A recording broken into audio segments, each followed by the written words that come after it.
Assalamualaikum and very good morning to Madam Zurin and to all my fellow classmates.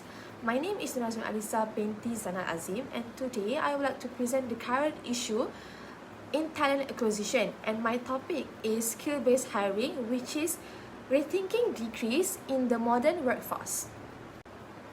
Let us start with introduction first. Traditionally, employers look mainly at degrees and academic qualifications when deciding who to hire. But today, we are seeing that many people have strong, valuable skills even if they didn't have a formal degree. Skill-based hiring focuses on what candidates can actually do, their real abilities, rather than just what they studied in school. This changing is happening because of the job market and technology are changing very fast.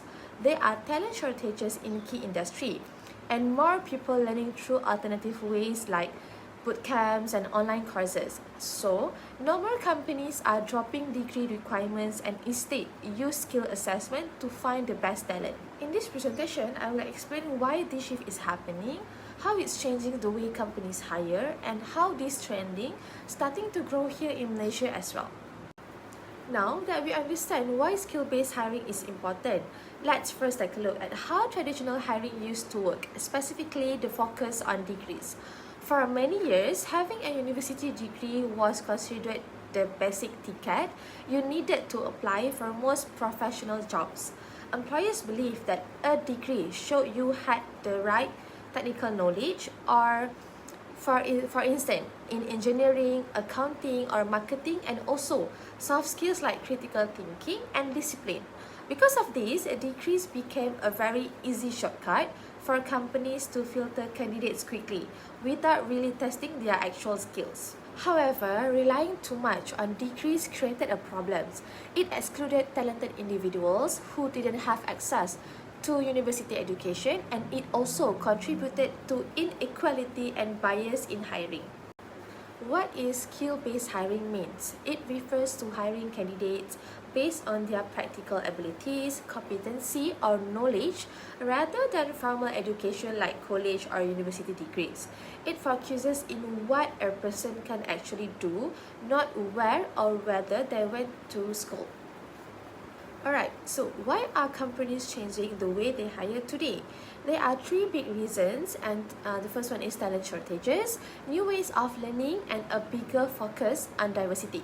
First, there just aren't enough skilled people out there, especially in industry like tech, healthcare, and skilled trades. Companies are struggling to fill jobs, so they can't afford to only look at degrees anymore.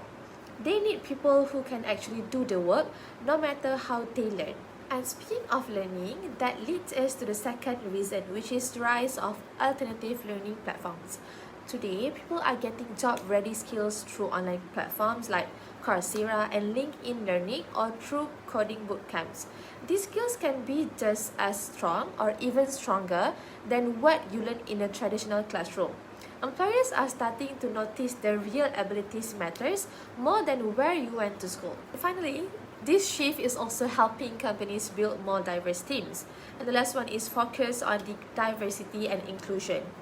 Degrees can be a big barrier for a lot of talented people, especially those from underrepresented or disadvantaged groups who might not have had the chance to go to university. By focusing on skill instead, companies give more people a fair shot, and in the end, they build stronger, more creative teams. So, in short, this shift is happening because companies need skills, not just diplomas or degree, and because it's helping create a fairer and better workforce. Now that we have seen the traditional focus on degrees, let's move on to understand why this big shift towards skills-based hiring is happening, especially here in Malaysia. As you can see from the chart, skill-based hiring in Malaysia has grown from 40% in 2020 to 60% in 2024. According to a report by People Matters, this shift is mainly because industry, especially tech and digital sectors, are realizing that real-world skills are more important than just academic certificates. Companies know now that a degree alone doesn't guarantee someone can actually perform well in the job. This change is also being pushed by Malaysia's digital transformation efforts and the growing need for practical, hands-on talent. While skill-based hiring offers a lot of advantages, it is important to remember that there are still some challenges we need to be aware of. Let me explain a few key issues. The first one is bias in skill assessment. Even if we focus on skills, the way we test those skills matters a lot. If the assessment is not well designed, it could still be unfair or biased.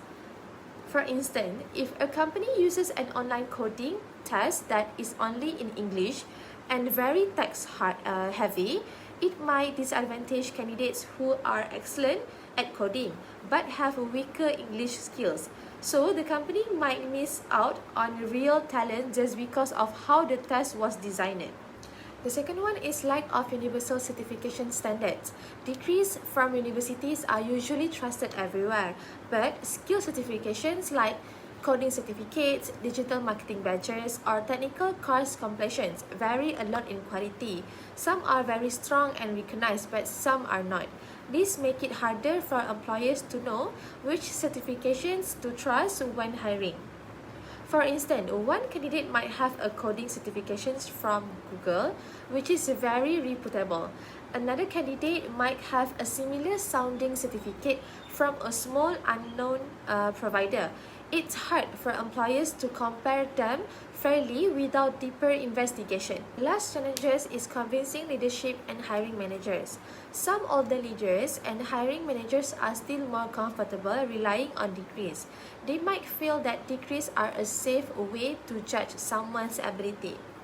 So, convincing them to trust skill-based methods can be slow and difficult.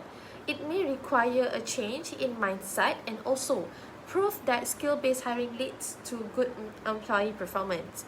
For instance, imagine a traditional industry like banking or oil and gas in Malaysia. Many managers are used to seeing degrees from top university as a key hiring standard. If we suggest hiring someone based on a portfolio or technical test instead of degree, they may hesitate because it's not what they are familiar with. Now that we understand the benefits and challenges of skill-based hiring, let's look at some best practices that companies can follow to make this approach successful. The first one is implement structured skills assessment. First, companies should create clear and objective skill tests. This assessment must match the actual skills needed for the job, not just in general knowledge. This ensures every candidate is evaluated fairly and accurately. The second one is provide training for hiring managers. Next, it is important to train hiring managers. They need to learn how to assess candidates based on skills instead of relying mainly on academic qualifications. Changing the mindset of hiring teams is a big part of successful skill-based hiring. The third one is partner with alternative education providers. Another good practice is to work with bootcamps, online learning platforms, and certifications programs. These alternative education providers are producing highly skilled candidates even if they don't have traditional degrees. The last practices is offer upskilling and reskilling opportunities. Lastly, companies should focus on developing their current employees by offering upskilling and reskilling programs. Organizations can close skill gaps internally instead of only hiring from outside. In conclusion, the workforce is changing and the shift towards skill-based hiring is an important and necessary response. By focusing on skills rather than just degrees, companies can broaden their talent pool, increase diversity, and reduce bias.